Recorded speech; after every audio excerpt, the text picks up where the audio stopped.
Hello, 7AC here again, down in the basement, with a subject that not too many of us like to talk about. And that is what happens if we fly our quadcopters into a tree.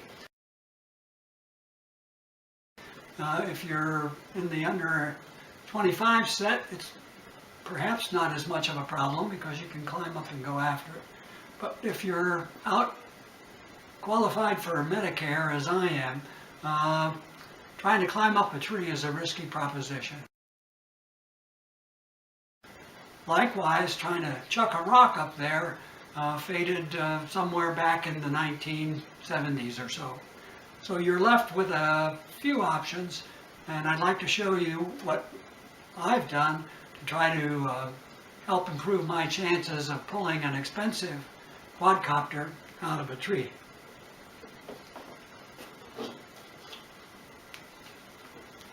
The first item we're going to look at is this. You probably remember it from your boyhood. It's nothing more than a slingshot, except this one's been modified to be what's called, what we used to call anyway, a wrist rocket. I bought this one at a craft fair for $5. You can find them on the internet for under $15, and they come in really handy for retrieving quads. I'm still able, with the brace on my arm, pull back the surgical tubing far enough to get a pretty good throw. I can launch a projectile and reach about, probably 50, almost 50 feet up in a tree with this slingshot.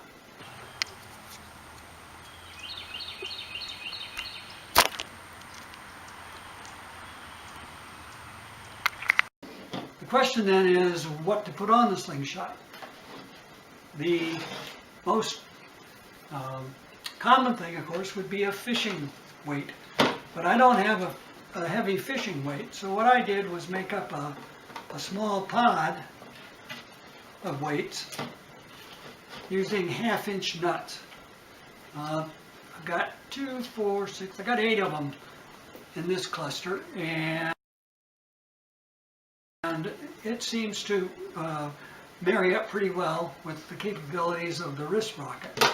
One thing you want to talk about too is what kind of string or cord, line is the proper word, I guess, that you want to use when you're trying to recover that quadcopter. You certainly don't want clear monofilament. You'd like to be able to see where your line has gone so that you can either retrieve it back and launch again, or you can grab the free end if the weight's fallen down the tree far enough so that you can use both ends to shake the branch that the quadcopter's in. This happens to be nylon cord or line from Walmart. I think it was maybe $3. You're going to notice that I've used a coffee can, an old coffee pot, I guess. Sorry, Domino sugar can, to store my line in. It's important when you go to use the slingshot that you store your line in something that will allow the line to be pulled out without bunching up or grabbing itself and getting tangled while your projectile's in the air. If you can use a round object, a bucket is best, but this gives me a little more portability, and lay your line in hand over hand in the cord, in the can, then when you go to shoot, the odds are pretty good that your line is going to come out without tangling itself on other lines in the can.